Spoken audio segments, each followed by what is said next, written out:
방금 전에 이제 한동훈 전 대표네요. 전 대표가 오늘 전격 사퇴를 해버렸습니다. 전격 사퇴? 예상된 일이긴 합니다만 최고위원 사퇴로 최고위가 붕괴되어서 더 이상 당대표로서 정상적 임무 수행이 불가능해졌다. 비상겸 상태로 고통받으신 국민들께 죄송하다. 탄핵으로 마음이 아픈 지지자들께 많이 죄송하다. 야, 이게 그러니까 묘하구나. 국민의힘 안에 있는 정치인들은 이 말을 해야 되는 거군요. 그렇죠. 원래는 국민의힘 의원들이 해야 되는 말이거든요. 네. 저는 최소한 어. 양심이 있다면 네.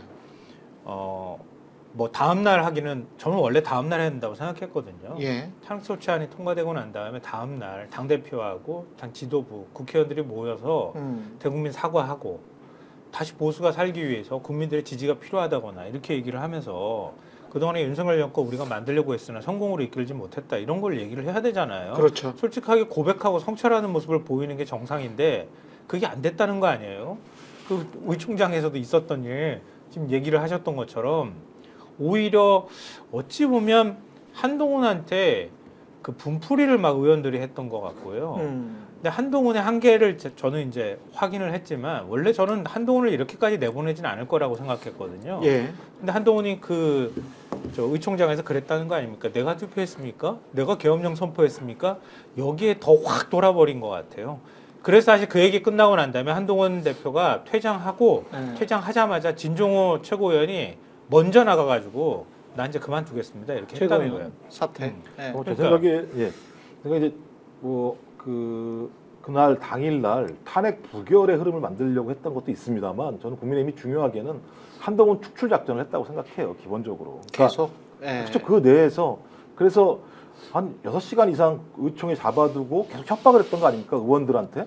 그러니까 지금 그 전까지만 하더라도 13명에서 한 25명까지의 변동이 있을 거라는 얘기가 있었고 이걸 막아내야 된다는 생각이 있었는데 저는 이걸 막아내기 위해서 그러니까 찬성이 12표인데 지금 그 외에 한 11표 정도가 변동이 있었던 측면이 있는 거니까 이 표를 기권이나 무효로 만들어서 소위 친윤, 중진, 잠재적 대선 후보군들에 의해서 한동훈을 추출하고 당을 완전히 장악하려고 하는.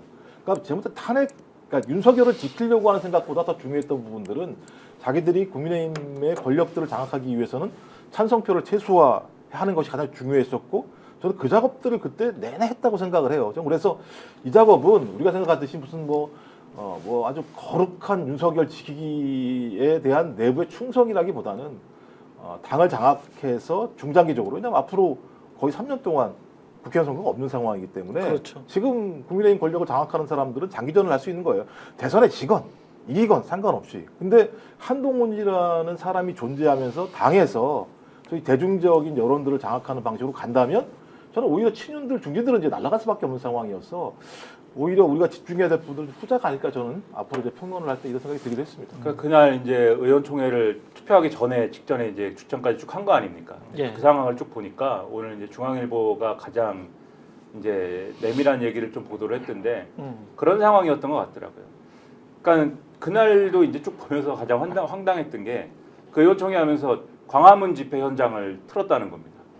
광화문 집회 현장은 그렇죠.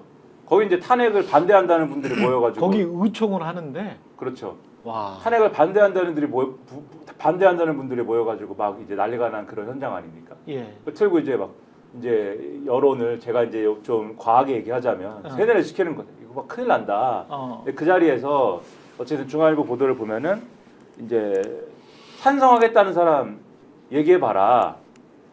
의견 불포를 확인했는데 애초에 이제 공개적으로 찬성할 걸로 예상했던 이제 사람들, 소위 말하는 친한계 인사들 중에 상당수가 상당수라고까지 할 건 아닌데 아무튼 이제 일부가 찬성을 하는 게 아니라 기권을 하겠다고 했다는 거예요. 예. 그리고 이 사람들 포함해가지고 대충 이제 이 찬성하겠다는 사람들을 다 합쳐보니까 9표 정도더라. 그러면은 한 2명만 설득을 하면은 그러네. 탄핵을 무산시킬 수 있네. 막아낼 수 있겠다. 이 계산을 했다는 겁니다. 그래서 개별적으로 막 접촉을 해서 이거를 막을 수가 있겠다라는 판단을 했는데 막는 거의 목표는 근데 막을 수 있다고 생각을 했다기보다는 이 탄핵을 근본적으로 막을 수 있다고 생각을 했다기보다는 왜냐하면은 권성동 원내대표가 어디서 전화 통화를 하면서 그랬다는 거 아니에요? 탄핵을 막지는 못한다라고 얘기를 했다는 거 아닙니까? 그러니까 아주 근본적으로 틀어막을 수는 없는 건데 예. 탄핵을 막으면서 해야 될 거는 뭐냐면 거봐라 한동훈이 그만큼 안 되는 것이다. 한동훈 말대로 되지는 않는 것이다. 결국 타겟은 한동훈인 거거든요.